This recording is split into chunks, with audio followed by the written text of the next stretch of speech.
everyone. You can hear me, yeah? Thank you for coming. My job tonight is to introduce you to two people. Sara Lopergolo, who's our speaker tonight, and to Werner Seligmann, because this is the annual Werner Seligmann lecture. The lecture is named for the noted architect and educator Werner Seligmann. For those of you who may not be familiar with him, he was the dean of this school between 1976 and 1990. Prior to coming to Syracuse, Seligmann taught at the University of Texas in Austin from 1956 to 1958. It was there that he became associated with an informal cluster of young faculty who were later nicknamed the Texas Rangers. You may have heard of them, and there's a book by Alex Carragon that you might want to look at. It's pretty good. A group that included Bernard Hoseley, Colin Rowe, John Shaw. John Shaw was my first year critic. Robert Slutsky and John Haydock. The impact of this group on architecture and architectural education in the US and elsewhere was significant and continues to reverberate from some 65 years later. This school is heavily influenced by that whole kind of group of people. After leaving Austin, Seligmann returned to Europe, where he taught as an assistant at the ETH. From 1961 to 1974, he taught at Cornell, and between 1974 and 76, taught at the GSD at Harvard. He was always in high demand as a lecturer and critic, and was a student and a really demanding critic. He scared me to death. Really, he was terrifying at times. Throughout most of his teaching career, he also maintained an active practice. Anyone of us who teaches full-time knows how difficult that is. The firm won two Progressive Architecture Awards, appeared on the cover of PA 3 times, and placed in or won several national and international design competitions. Seligmann's innovative work on developing housing prototypes established his reputation in that area, and throughout his active career, Seligmann also published numerous articles on the work of Wright, Le Corbusier, and modern architecture in general. In the 14 years he served as dean, he guided the school through an extraordinary period of development and renewal. He introduced an unprecedented rigor into the curriculum that gave equal emphasis to design, history, to theory and practice. He established the Florence program, the Visiting Critics program, the MR1 graduate program, a robust exhibitions program, thesis super jury. It's a lot. And under his leadership, the school rose to national and international prominence that continues today. Over the years, he held many distinguished visiting appointments in the US and abroad, and in 1998, he was awarded the Topaz Medallion in Architectural Education, their highest award for an architectural educator. So, it is with this annual lecture that we honor his memory and the extraordinary contribution that he made to this school of architecture, to the profession, and to the profession in general. It is fitting that the Seligmann lecturers are selected on the basis of their contributions both to architectural education and practice. So, having said that, I am honored to introduce our lecturer tonight, Sara Lopergolo, a partner in Selldorf Architects. So that was a mistake. Like many of the Seligmann lecture series speakers who were colleagues of or influenced by Werner, Sara Lopergolo was a student of Werner's at Syracuse and completed her undergraduate thesis with Werner as her advisor. That must have been terrifying. She studied here in this building in a much kind of different environment, and England, Italy, and Japan. This year is the 30th anniversary of Selldorf Architects. Pretty amazing. The trajectory goes something like this. 30 years ago, Selldorf Architects was one person at work on a bathroom renovation with a clear ambition to make one great wall, a conviction that, in fact, that was possible and that only one wall would be enough. They have since made many such walls, no doubt, due in part to tonight's lecturer. Sara Lopergolo joined Annabelle Selldorf in practice in 1994 and became a partner of the now 70-person firm in 2004. At its inception, the office became known for their attention and sensitivity to the design of light and elegant materials in the many galleries it was commissioned to design, including exhibition spaces for David Zwirner's remarkable stable of artists. It's truly incredible. The Neue Gallery, which includes Ronald Lauder's collection of Austrian and German art of the 20th century, and more recently, the renovations for the Museum of Contemporary Art in San Diego, Hauser and Wirth, something I visited recently and is really incredible, and the Barbara Gladstone galleries, and importantly, in the works, the addition to the Frick Museum, the Frick Gallery, collection in New York City. Most of these projects were completed under the guidance of Sara Lopergolo. She is also responsible for some of the office's notable non-gallery projects, including Sims Material Recycling Facility. Some of you may know that. I know that some of you have visited, I think. 211th Avenue and the Window School, did I say that correctly? In Zambia, another really interesting project. The office has won many, many awards for its work, including a Visionary Award for the Window School, multiple design awards for the Sims Recycling Center, for David Zwirner's 20th Street Gallery, for 211th Avenue, all of them Sara's projects. The work of Selldorf Architects is the subject of two monographs, one published by Monticelli Press in 2009, the second more recently by Fiden, and there seems to be a kind of weekly publication drumbeat about projects on the boards or on screens, in journals all over the world, about work really all over the world, including recently completed, the completed Swiss Institute, the Window School, the Premier Villas in Taiwan, and of course many projects in the United States. The office is best known for its design of new buildings, for elegant renovations of historically significant projects, and a furniture line based on the designs of Annabelle's father.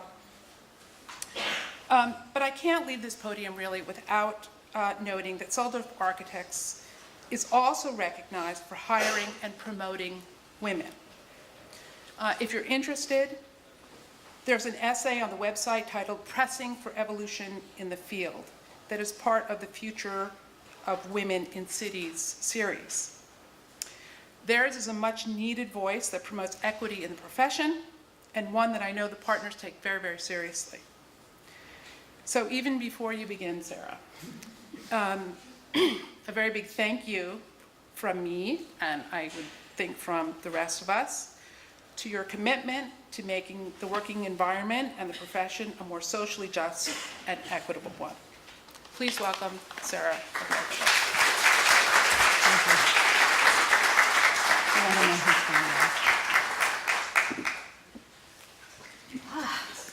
Hi, everyone. Can you hear me, or is that too loud? Okay.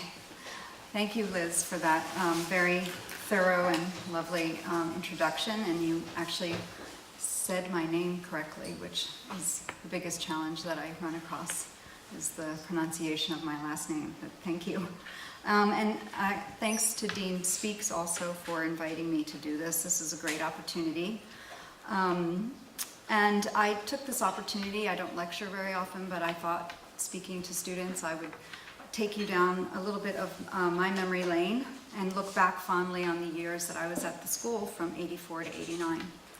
They were rigorous, exciting, and formative years, and now I can say, like giving birth, I don't remember the pain, just the joy. So it's really, I thought I was just doing a lecture on practice, and then Michael Speaks tells me it's the Werner Seligmann lecture, so that was really like very tough one to hear, and I'm excited to do this, and it's an honor and it's meaningful to me to be giving this lecture. Here's a photo of Werner. This is the actual freshman studio that I was in 1984. He was my thesis advisor, and as Liz alluded to, anyone that knew Werner would tell you that he was equal parts passion and fury. His passion was infectious. His fury kept you on your toes. He taught me how to see architecture and to always be curious about the world around you. He strove for excellence, and he expected you to do the same. I also felt lucky to spend time with him in a collaborative program between Syracuse School of Architecture and Kanto Gakuin University in Yokohama, Japan. This was the fall of 1988, and 3 SU students, a student from the University of Arizona and a student from the ETH in Switzerland, were invited to study with a group of Japanese architecture students. Various Western professors would come over during the semester to spend 2 weeks at a time, and Werner was one of those professors. Seeing him out of context in a different environment was to see him in his element, working with students of various skill levels and language and backgrounds, and his compassion and love for learning and teaching was truly inspiring. Here's a photo of me prepping for my thesis. This was my thesis prep year, and I was probably anticipating his arrival and freaking out probably. And to the right is a structure that we built, the students built. That was a lot of fun. That was with Dimitri Porphyrios, and he came over. So I'd just like to take a few minutes and just talk a little bit about my career trajectory, and hopefully that is helpful and interesting to you. Upon leaving Syracuse, I had the desire to work in New York City, but that was postponed by the opportunity to work in London at the office of Coder Kim and Associates. The Boston firm had set up an office in London to work on the master plan of Canary Wharf on the east side of London. The office was tasked to not only create the master plan for the undeveloped areas of London, but to create design guidelines for the individual parcels. As my first job out of school, it was incredibly exciting to be working in London, master planning a city within a city, and collaborating with various architects like Aldo Rossi, SOM, Perkins & Will that had been engaged to build out the individual parcels. Our role was also to form a multitude of options for various sites, always with the hope that we would get to design and build one of those parcels. We spent an inordinate amount of time generating these options. Here you see a few. But even as a young, inexperienced architect, it was clear to me at that time that showing clients 10 options would not be helpful to their decision making. Remember, there should never be an option J, let alone an option D. While there was great merit in working on the urban design of this remote area of London, it was my desire to get to see work built. This led me to the office of Elkis Manfredi in Boston for 3 years, where at the complete opposite end of the spectrum, I was quickly thrust into the world of corporate interiors. Jumping from the macro of the master planning, I found the micro of detailing a lobby, a stair, and a desk immensely gratifying. Doing this type of work allows an architect to confront the human scale, proportions, and tactility. The reality of scale and dimension can very quickly be lost when working on projects. They are important reminders of who you are actually designing buildings for. This might sound obvious, but day to day I can tell you that it isn't. Eventually, though, the pull of New York City was very strong, and I made my way to Selldorf Architects. The firm, founded by Annabelle Selldorf, a Syracuse graduate as well, as Liz just told you, included 4 other people when we started. Each of us working from beginning to end on 1 or 2 projects. Here is the office at 25 Mercer. It was a very great spot in Soho. So my first project there was a gut renovation across from the Metropolitan Museum for a very young newly married couple. They were younger than me. I couldn't believe I was designing this apartment for them. Here is a shot of the entranceway. It was my first real exposure to clients and contractors and the collaborative relationship that is required to have a successful project. The idea of collaboration is much more common in architecture schools today than when I was a student. The myth of the lone genius architect solving the world's problems was the model that was being pushed during my years in school and thereafter. That model is a tough one to shake, but we all know that collaboration is essential. The architect's role is to always keep the big picture in mind, but must also be willing to listen and learn from your collaborators, your clients, your colleagues, engineers, and contractors. So, silly pictures, but after about 6 years in Annabelle's office, I had the opportunity to start my own firm with my colleague, Randall Goya. Here we are in my office. It was in my loft, trying to look serious or something, but we formed GNL Architects, and we got to work on some very nice projects. An ad agency in Madison Avenue, this is flicking very quickly, but just to run through it, in addition to a Connecticut farmhouse and the design of the Museum of Biblical Art in New York City are a few, to name a few. To have my own firm was to fully understand the challenges of getting my own work, designing and having projects built to the highest standards, while also running all the errands and trying to get paid. I was raising 2 young children at the time, and the flexibility of running one's office affords one the flexibility that's necessary at the time for me. In 2004, however, Annabelle asked me to return to her firm as a partner. With my family still quite young, it was a difficult decision, but with new, larger projects on the horizon and the responsibility of running a larger firm, I decided to return. Since then, the firm has grown from 25 people. When I returned, they were 25, and we're actually 75 today. We are 5 partners, Annabelle, Julie, Lisa, and Bill, and me, and an incredibly talented group of architects that inspire us each day with their commitment and intelligence. My role as design partner is to provide a critical voice and be sure that the architects in the office are supported and also challenged to practice with a passion for design excellence in an environment that is truly collaborative. So with that, I would like to show you some of our recent projects. Here is a lovely photo of, that was a lovely photo of our office that I hope you can come and visit next time you're in the city. We have a variety of projects in the office, both in size and typology, and a large portion of our projects have been art-related work. Here's an early project for the David Zwirner Gallery in West Chelsea. At the time, a neighborhood truly filled with warehouses, garage, and repair shops. It was in these early days when we began to define the parameters by which we would design art spaces. The shell of the buildings being what they were, with the interiors left to define. It was a goal of ours to create spaces that gave center stage to the art and allow people to experience the art with as little visual noise as possible. This means prioritizing proportions of space and light, creating calm and elegant spaces that are the best possible backdrop for viewing art. A few blocks away and a few years later, in a gallery we did for Barbara Gladstone on 21st Street, in this case, we gutted the original building, which had been a sound studio. The original trusses remained. We added a skylight on the trusses, but we completely redid all of the spaces and the building and designed a new facade.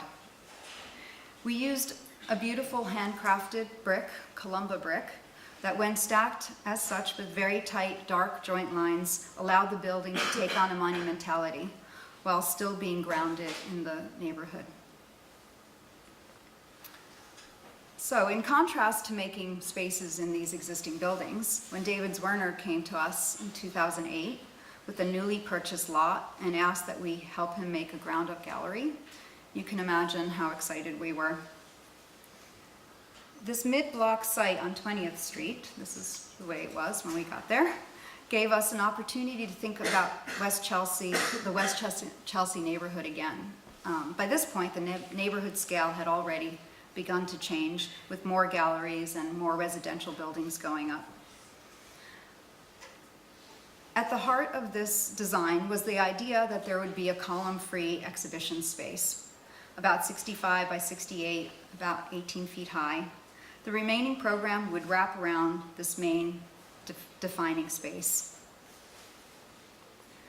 Here you see in plan with the L-shaped program going around the large one-story gallery space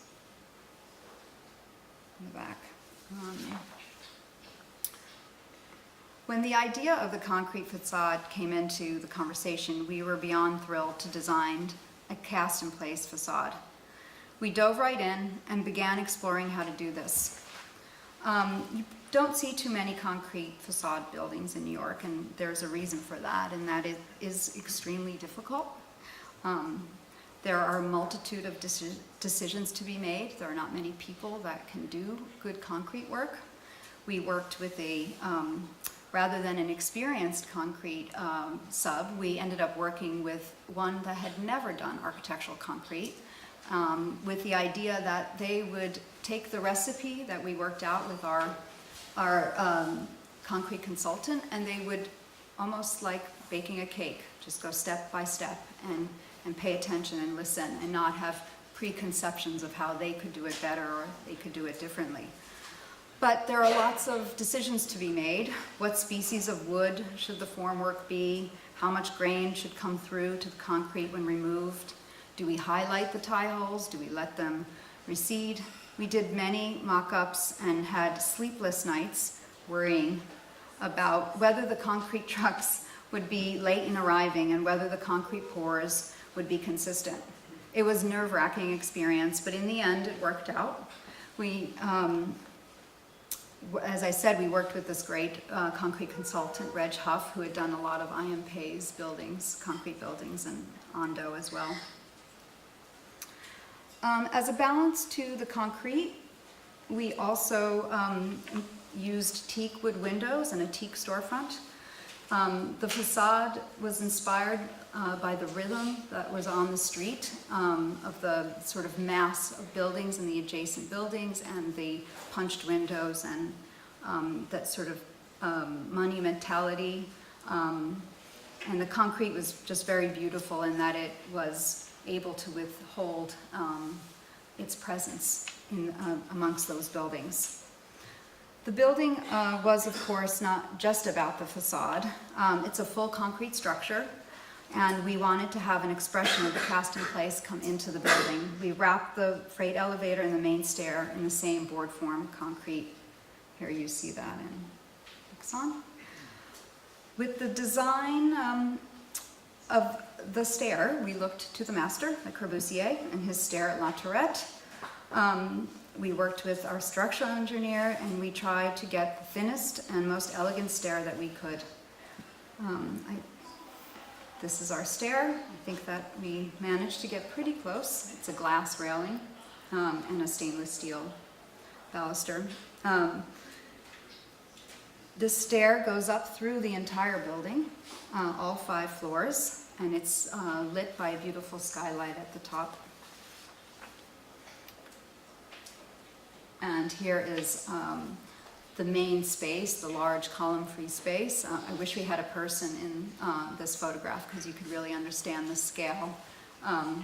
But if you've seen Richard Serra's sculptures, you can imagine a little bit how large this room is.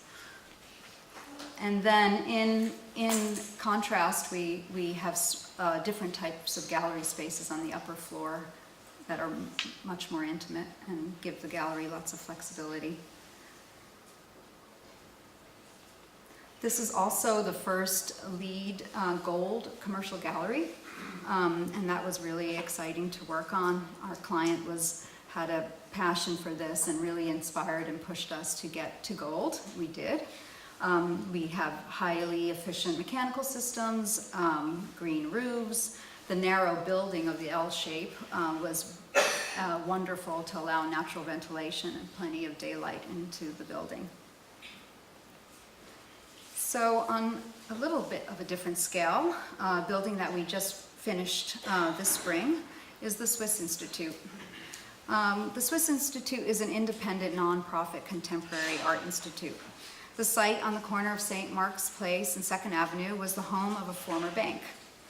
This was a gut renovation of the interior and an extensive renovation of the exterior, all on a very, very tight budget.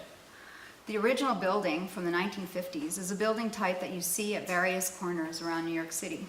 They are quite nice, modest, modernist buildings. Usually they have a clock on them. This one didn't. But you'll spot them around the city. They're very, very nice. The Swiss Institute shows experimental, forward-thinking art, and here you see in their inaugural show, Ready-Mades Are for Everyone. This was truly a collaborative project in many more ways than typical. The director, Simon Castet, was incredible. He was determined to get as many products in the building donated by Swiss companies. And when he first told us this, we were like, that's crazy, that's never gonna happen. We can't wait for a donated elevator. What are you talking about? But he was like, nope, I'm gonna do it. And he did. So we, the elevator was donated, as I said.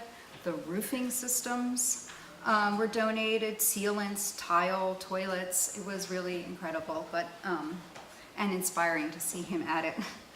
And then what was also very nice was that art was integrated throughout the non-gallery portions of the building. This color pink is by an artist named Pamela Rosenkrantz. She called it Tongue, the color.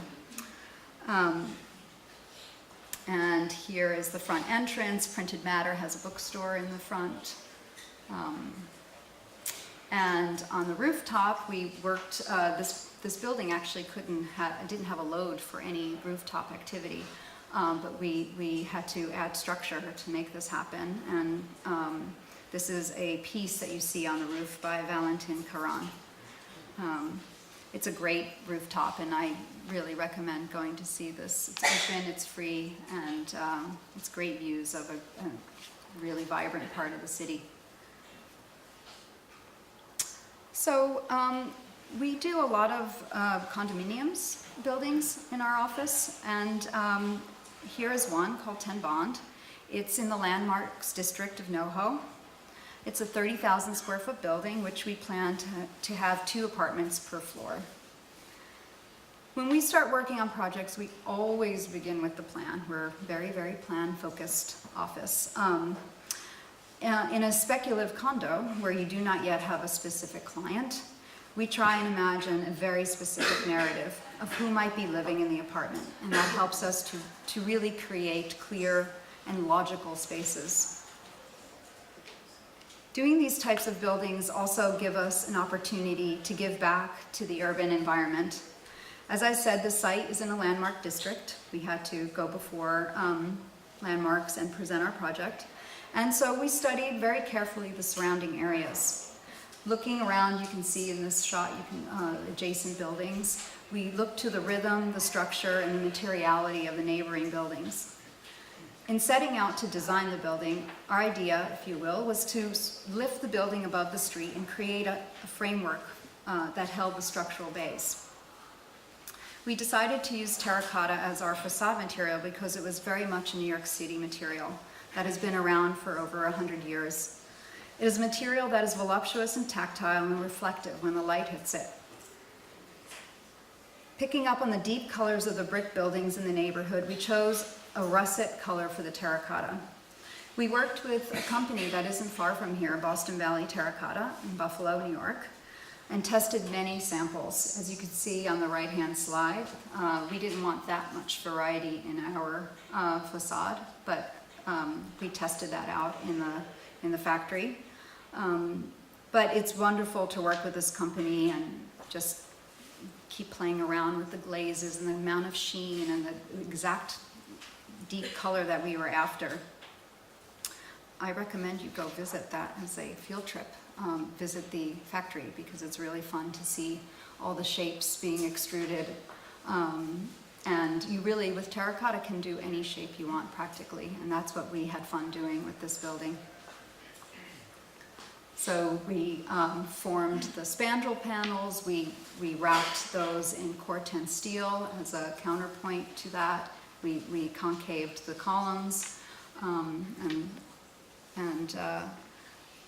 that's that. This is a great, very funny thing about this building. We get lots of emails from random people that we don't know telling us how much they love this building. And the New Yorker magazine just had a little artist sketch of this in the magazine. So we were like, wow, that's pretty cool that it made it into that. So when we talk about Tenban, we also like to talk about 42 Crosby, which is a building around the corner, another ground-up condominium building. It's in Soho's Landmark District. The neighborhood is very much known for cast iron buildings, cast iron being a new technology at the turn of the century. This new structural material allowed buildings to move away from heavy masonry and allowed for more open-like, loft-like spaces and larger windows. We were inspired by the layering and the depth and the proportions that you see in these facades. There you go. So here's an early study, and in fact, something we did for landmarks, because this was also a landmarks building, explaining our idea about the different depths within the facade. And here's another mock-up, this time in New Jersey, to not only test the performance, but also just make sure we had the right gaps around the spandrel panels and that the columns were as we wanted. There it is looking to the north. So changing gears a bit, I wanted to show you a project that we've been working on for a number of years, and it's soon, finally, to begin construction, and that's the Museum of Contemporary Art in San Diego. This project is an addition to an existing contemporary art museum. The existing museum is a collection of buildings, starting with Irving Gill in 1916, and then on to Mosier and Drew, and finally in 1996 by Venturi Scott Brown. The institution's collection had grown over the years, and they were in desperate need of exhibition spaces. Here's a color-coded plan. At the top of the page is the ocean, the Pacific Ocean, which is pretty amazing. But this also shows you the collection of buildings over the years, and in the green is where is finally our piece that we will be doing. And one of the other parts of this was that the existing museum's entrance was virtually impossible to find. It's through, currently through these columns and into this building here that Venturi did. And so no one could ever really find that entrance, so part of our mission was also to make a clearer entranceway for the museum. And here is a rendering of the building that we're proposing. What you see as the larger building here is an existing building that is an auditorium that we will repurpose into gallery space. Our new entrance is here, and then our building moves on to the south. And here is our entrance. We are using board form concrete here as well with inset travertine panels. And here is the view from the ocean. It's an incredible site for a museum. They're so lucky to have this incredible view and site. Our building that you see toward the end here is cascading and down into not into the ocean, hopefully it won't go into the ocean, but cascading down the slope. There's funny geometries on this site, as you can see, and so a way we dealt with that was to create this interior gallery that kind of took over and helped us define and negotiate the geometries of the building. So, next is the Frick, which has been occupying quite a bit of my time. This is a very intense project. We just got through landmarks most recently, so we've been talking about this project a lot. It's been in the news a lot, but it's an amazing project and it's an amazing building, and I'm sure a lot of you have been there, but if you haven't, this is a must-see building to go to with the most incredible art collection. So this project, we're collaborating with Restoration Architects Beyer Blinder Bell, and we have put together a really incredible consultant team. There's a lot to talk about here, so I'll try to see if I can condense it. This slide shows you the history of the building. Henry Clay Frick's mansion is in the foreground here. This is the garden that faces Central Park. It was very unusual for a mansion at that time to do this. Typically you would build right up to the street. So that's one of the unique features of the building that makes it very special, is this garden. It was always intended to be a museum. That's what Henry Clay Frick wanted, and he put that in his will. And so in 1935, when it became time for that, John Russell Pope was hired to reorient some of the rooms, reorient the entrance, and at the same time build a large art reference library. It's one of the top 5 art reference libraries in the world. There's a beautiful reading room in there, and that's free and open to the public, that most people don't know about, and you can go and study there and read a newspaper. It's really wonderful. And then in 1977, there was an addition built right here, as well as these garden walls and a garden by John Russell Page. The museum over the years had acquired townhouses just like this that had filled this part of the site. But by the time they had acquired the last townhouse in 1973, they really didn't have money to build what they needed, which was here. So all they got to do was build this one pavilion. So that's when they hired Russell Page to do the garden. And so that's basically where we come in. In 2014, there was a previous proposal to fill that garden, which was met with lots of controversy. And so when we got on board about a year and a half ago, we really had to find discrete places where we could make an addition. The museum really needed not only to repair its infrastructure, but also the much needed space for education, and just really to meet their current needs. And so what you see here in white is where we are intending to build. And so here's the plan. I mean, part of what we're doing is also bringing accessibility into the building, which might sound easy, but really very, very complicated because it's a landmarks building. So we have to find, again, discrete areas where we can bring a ramp in, which is what you see here and then also here. We are removing stacks on the lower levels of the library in order to facilitate a connection between 71st Street and 70th Street. Most people don't realize that the library is actually part of the institution. So this was a really important mandate, is to make this for everyone and connected, and the staff included. We're adding an education center, and as you go upstairs to the second floor, we are also now able to, what was once the bedrooms of the Frick family will now, they've been offices for a long while, but we're now able to make those into gallery spaces, which is really, really special. I don't know if you haven't been there, this stair is quite incredible, and it's always has a rope along it, and everyone looks up like dying to go up there, and so that will be the case. You will be able to go up there. We're raising the existing reception hall a little bit, and that allows us to connect to that second floor in an accessible way.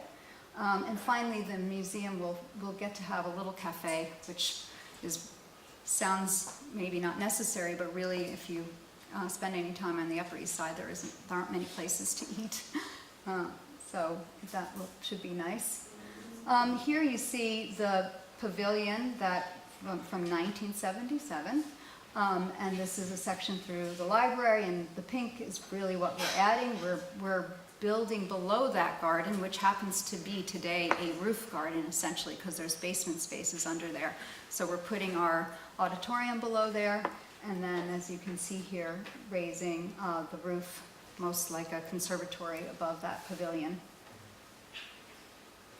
And here's our proposal. So, you know, it's quite daunting to be doing architecture, adding to a building that has such prominence, a Career and Hastings building and the John Russell Pope building.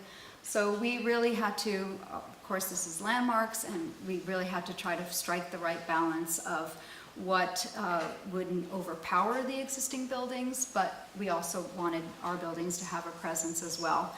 And so we were very inspired by the volume of the Pope building and wanted that extruded, and then above the middle of the building, the heart of the building, is our other addition, and linking that is what we call the link, a glass and bronze piece that joins these two buildings, really wanting to break the scale down and not have this sort of massive building towering over the garden. And then here you see our raised hat, if you will, on the reception hall. And this is a view that most people won't see because the 70th Street garden, it doesn't really have public access. You can look into it from the building.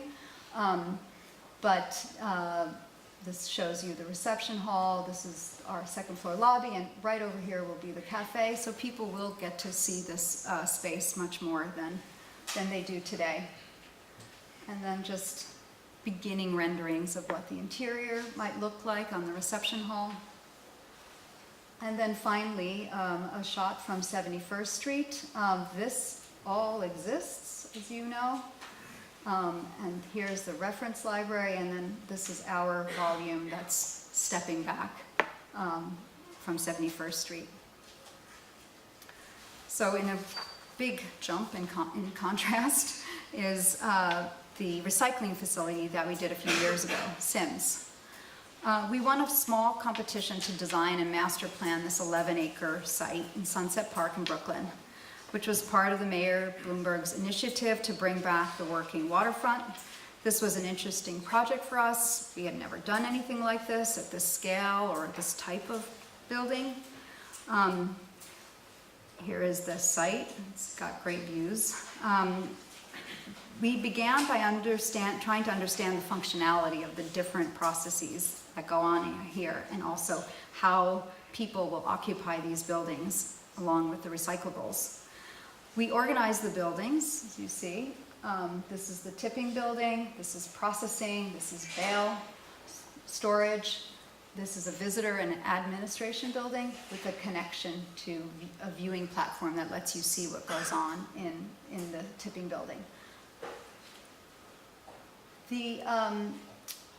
We really had to organize how people circulate around this building because there were so many various types of traffic going on here.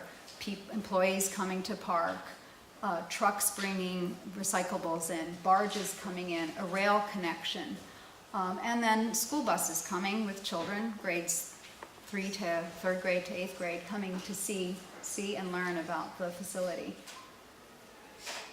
So here is that realized. This is the tipping building, processing and bales, and here's our visitor center. So here's a view of the barges coming in with recyclables, processing, which is quite a jumble but pretty fascinating to look at. And so one of our big goals and desires on this project was these buildings are typically big box pre-engineered buildings, and so we were really keen on trying to find a way we could make using the pieces and the parts that exist in these companies, and trying to find a way to create a monumentality and do something different. And so what we did was invert the structure. Instead of, typically the skin will wrap around the main frame structure, and in this case, after lots of pushing and pulling with the company, we got them to agree that we could actually bring the structure out front, and I think it made for a very nice sort of strong presence that you see quite a bit around the city. And here is a view of the bridge. We used Fabral, this material for the skin, that really is a very nice reflective material and also a calming material considering all the activity that goes on around the site. Here are the children coming for their field trip. The connection, the reason why we needed the bridge is because you can't have these kids walking around when trucks and so on are moving around the site. So the children come in, they go to the second floor where there's a visitor center, an activity center, if you will. They come over, they look at the process, and it's really key to be teaching children, obviously, about recyclables at a young age, recycling. And this was the exhibition and hands-on activity center for them. This is quite a sustainable building. The owner actually, before Hurricane Sandy, when this project was being planned, without anyone prompting them, decided to raise the site by 4 feet, anticipating the problems that ended up actually happening later on. It's the largest array of photovoltaic panels in the country, I think, and the windmill, as well as lots of bioswales and green spaces around the complex. And there you see it from the water. So finally, I'll end with the school that we're doing in Zambia. Contrary to what Liz said, we're not done yet with this building. It's still in construction, but it's going to be finishing up soon. This is a school for 200 kids in Zambia that a foundation called the 14 Plus Foundation has done. This is their second school they're doing. And when we were asked to work on this project pro bono, it was very exciting. Everyone in the office wanted to work on it, so we formed teams. Everyone created different options, and then we eventually came down to the idea for the project, which was really about creating this large, I don't know, shed, if you will, with the classrooms below. And that's what you see here is the school, a large plain, and then this is sort of administration buildings. And what was very nice was we were also now starting to do teacher housing as well. Part of this project was also to create community and think about ways that economies could be started. And so there's a community garden here, there's soccer fields. Here is a plan of the individual classroom buildings, an art and computer center and the individual classrooms, an early rendering, us working furiously. It was really, everyone loves working on this project. And so one of our, speaking of economies, was to find a way that the community could also create industry. And so our idea was to use brick for the classroom buildings. And so here's what you see is a brick making machine, and the people on the site basically have made all the brick for these buildings. And they will be able to do that for their community thereafter as well. And here you see it's in progress. And that is that. Thank you.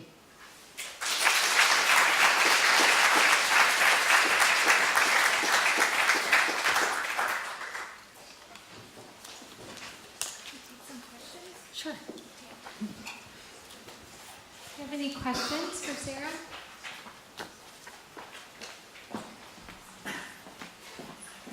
Yes, have to wait for the microphone for all the transcribing and such.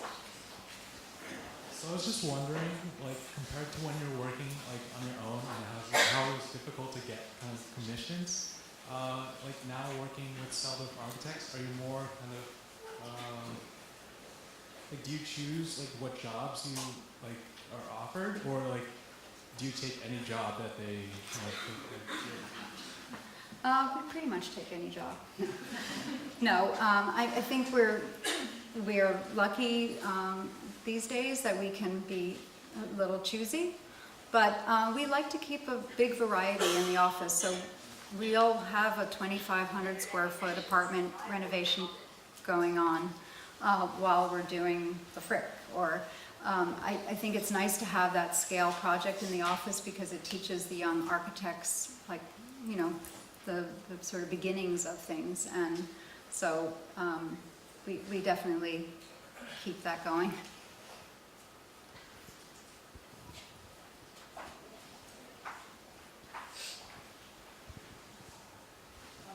Obviously, you started off not in management, and like now you're a partner in your company. So, what would you say is like a massive difference, or like things you have to deal with as a partner, or when you get into management, the mix of management and architecture? Like, what's the difference between? Well, I often wish I could just go back and work on one project from beginning to end, because I really enjoy doing that. I enjoy going to job sites. And so obviously it's challenging to manage. It's a lot of people to manage. There's 75 of us, so that is difficult, but it's also really fun because I still work with teams. I'm not just going to meetings. I go to a lot of meetings, but we still work very closely together, and so it's my job to kind of keep the big picture going on in the office as well, and make sure everyone is happy and doing well and getting challenged. And we often want to make sure that no one gets pigeonholed doing just this type of project or that type of thing. So trying to always keep that in mind to make sure that everyone feels satisfied, but that also the expectations are high. We really want you to be curious and to really bring something to the table, and as even a young architect.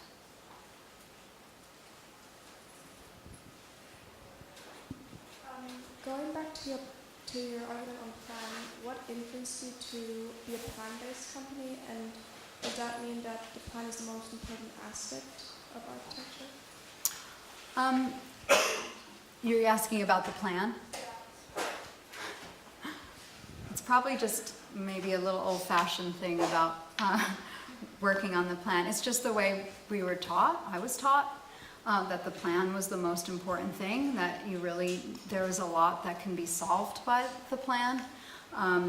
And in a way, it's really, you are thinking three-dimensionally because you have to make that leap while you're designing, that what you're doing is making sense.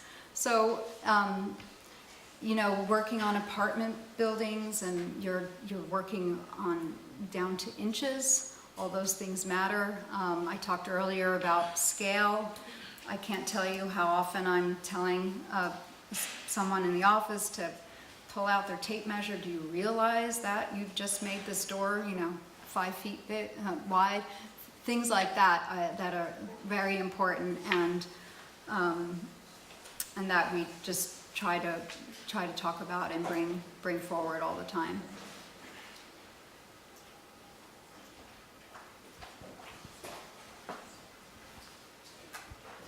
Thanks for the lecture. So between the Zwirner Gallery, where it was precast concrete, and the school building in Zambia, it seems like you guys have a lot of projects where the actual construction logistics are really difficult. Has it gotten easier? No, I don't think it gets easier. I think we are lucky now maybe to work with sort of the best contractors. but it's always challenging, and it always requires really paying attention every step of the way, not letting anything get taken away from you in terms of decision making. Value engineering is probably the death of the profession. It's something that is always challenging and difficult to deal with. Construction's very expensive. You're responsible for lots of people's money. And so it is fun. I think it's a great part of working, but it is definitely challenging still.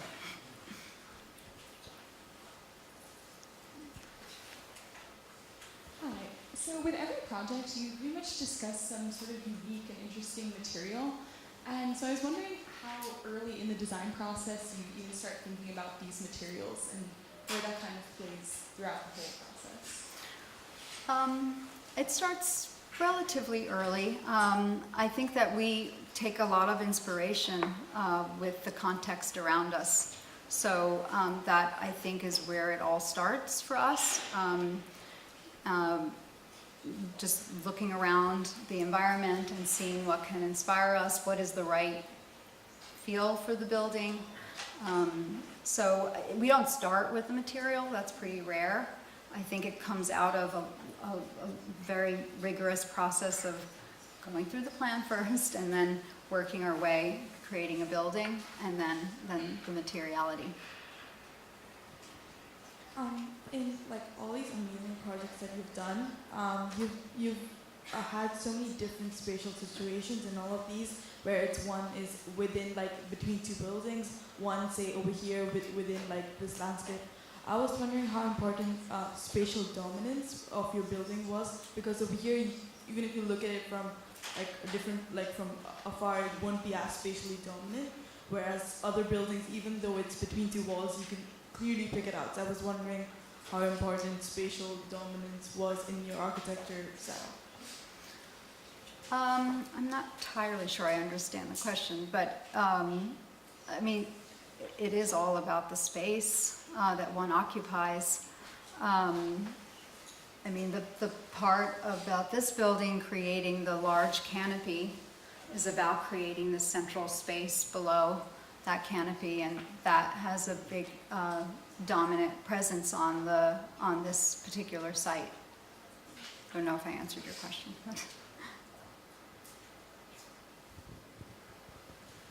So maybe in the interest of time, we'll just have one more question here.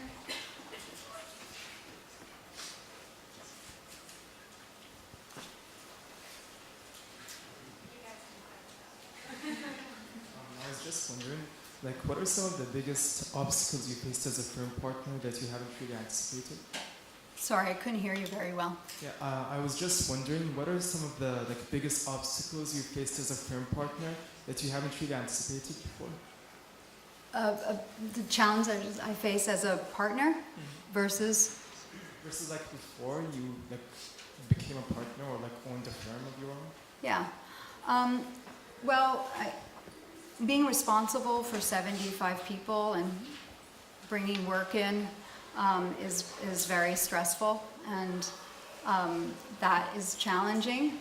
It's also gratifying, and also we have lots of resources, which when you get to that size, you're able to do.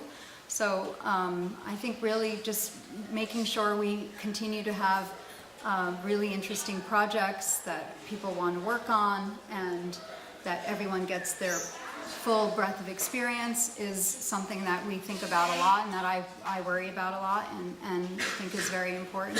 So that would be what I would consider being a partner in the firm's challenges.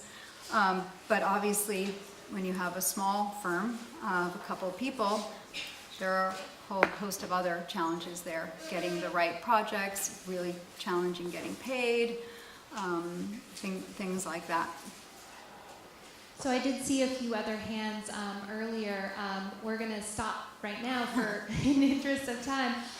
But I did want to draw your attention to the fact that you guys may have seen on the lecture poster that Sarah is not just here for tonight's lecture, but she's actually leading a workshop tomorrow with a group of students that will run from 10:30 to 5:30 tomorrow afternoon.